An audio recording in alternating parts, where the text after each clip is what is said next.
If you are old enough to remember the infamously raunchy sitcom Married with Children, then you might recall a particular episode from season 6. Here's a little game I know that can break the ice at any party. We say our first names and then the name of an animal that begins with the same letter. In this episode, siblings Bud and Kelly Bundy win a contest where the prize is a home visit from a particular heavy metal band that rose to fame in the latter half of the 80s. I'll go first. Bud. Bear.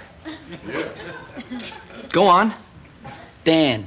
Bite me. That band is none other than the thrash metal pioneers, Anthrax. Right off, Dan, that's too many words. One of the first thrash metal acts, along with Overkill and Nuclear Assault, to emerge from the East Coast. And it was Anthrax that established a very symbiotic relationship with the horror genre. And of course, in those early days, what did I know? What did I know at the ripe old age of 21? I knew comic books, I knew Stephen King and horror, I knew skateboarding, I knew baseball. If you asked me where the best pizza was in New York, I could tell you. That's what I knew. So if you go back and you look at all those lyrics back then, a lot of it was somewhere in that world. The year is 1987, and Anthrax have released their third studio recording, Among the Living, a fan favorite to this day. The album is significant in many ways. It consistently gets placed into top 10 lists for the best thrash albums of all time, and it put Anthrax into the limelight as one of the big four of the thrash metal movement. The band really found their niche on this release, and it showed in the complexity of the songs on this iconic album. The veracity of hardcore riffing and balls-out headbanging found on almost every track made it an instant classic with thrash metal fans. But Among the Living is also an album that wasn't afraid to wear the influences of horror films and comic books on its sleeves. For instance, the title track Among the Living is based on the Stephen King novel The Stand. The lyrics make reference to the walking dude and the virus Captain Trips that decimates the population in the story. They drew their inspiration from Stephen King, David Lynch. They did things that I liked. I'm a movie buff. I love horror films. I love comic books. So it spoke to me on that level, and that's the reason why I love the band so much. The album cover art, made by the late Don Broughtigam, is thought to depict either Henry Kane from Poltergeist 2 or Randall Flagg, the subject of the album's title track and the antagonist from the Stephen King novel The Stand. Stephen King's horrific ideas are referenced again in A Skeleton in the Closet as the song sources the author's apt pupil short story from the novella Different Seasons. Yeah, this song I would agree, and again they go back to the well, so they decide to go back to Stephen King's apt pupil for that short story to tell the story about a boy who idolizes a Nazi war criminal and then slowly develops this desire to kill. Great. I mean, I've seen the movie. The movie's really cool. But, I've read the short story as well. So this is great material for them. But as I was saying, they're like the only thrash band that went to Stephen King. I can't recall any other thrash bands who used Stephen King a lot to create songs. So that's why I think it's so unique. And it is a dark, heavy song. I love the gang shots are great. I just think it's a great, it's such a powerful song. Heavy chugs at the start, the rhythm, the drums, everything just kicks in. It's perfectly, I guess for like the 5-6 minutes that the song is, it's just perfect from like beginning to end. Finally, the song I Am the Law is about the band's favorite comic book character, Judge Dredd, and has since gone on to become a staple in the band's live set. But I Am the Law, it's the second single on the album. It is based on the 2000 AD character Judge Dredd, so for those who don't know.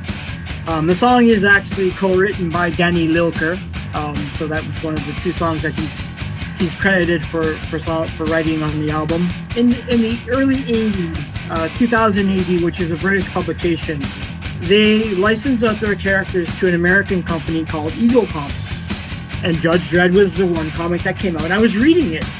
When I heard this song and I heard the Anthrax, I was like, holy shit, we've got somebody singing about Judge Dredd, which blew me away because I'd never heard that in like metal or thrash metal. Oh, I love the song. It's another anthemic song. What's great about it, you don't even have to know about Judge Dredd to figure out that this is about Judge Dredd. And, you know, Stallone was Judge Dredd, you know, in that movie. And the storyline is almost identical to the to the lyrics. One of the most telling things about the band's interest in horror films is revealed on the back cover of the CD booklet for Among the Living. The photograph shows the band standing in a New York subway tunnel, and you can see drummer Charlie Benante wearing a Day of the Dead t-shirt from George Romero's famous zombie film trilogy. If you look on the back cover to Among the Living, Charlie's wearing a night. I think it's he's wearing a Dawn of the Dead t-shirt. Yeah, right there. Yeah. Yeah, you got it. Yeah. So he's wearing. Oh, okay. So he was a huge George Romero fan, but they were huge Stephen King fans, George Romero fans. But Charlie and Scott were the two big horror fans in the band. The members of Anthrax are obviously horror fans, and it goes to prove that horror films and heavy metal go hand in hand. It didn't stop there, though, especially when you see photos of guitarist Scott Ian and drummer Charlie Benante posing with Freddy Krueger on a promo shoot with their side project SOD for the song Freddy Krueger, recorded in 1985. Tidbits like these are priceless, and it just goes to show you how one genre can influence another, proving crossovers were all the rage in the 80s. This was the decade when kids actually read horror novels and comic books, and there weren't any iPods, iPads, smartphones, or pocket-sized video game consoles to fill up the majority of your free time. The 80s seemed more tactile, and the horror genre reached new levels of popularity. Publishers printed huge runs of paperbacks from authors like Stephen King, Clive Barker, Anne Rice, Ramsey Campbell, and Dinar Kuntz, just to name a few. Among the Living has become an all-time classic for thrash fans, and the one thing we can take away from that was how much Anthrax were fans of Stephen King.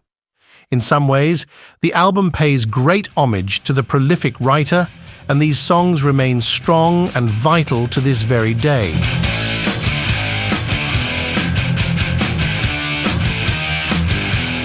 It should also be noted that, in the following year, 1988, Anthrax vocalist Joey Belladonna appeared in the horror film Pledge Night. The plot of the film follows a college fraternity that falls victim to the wrath of a deceased pledge named Sid, who died during a hazing gone wrong years prior. Joey Belladonna appears in the film as a young version of Sid, and the film's soundtrack is provided by none other than Anthrax. We hope you've enjoyed this episode of Horror Metal Flashbacks. You can check out the complete playlist for Among the Living in the video description, or click on the link at the end of this video. Don't forget to like and subscribe. And until the next episode of Horror Metal Flashbacks, sleep tight.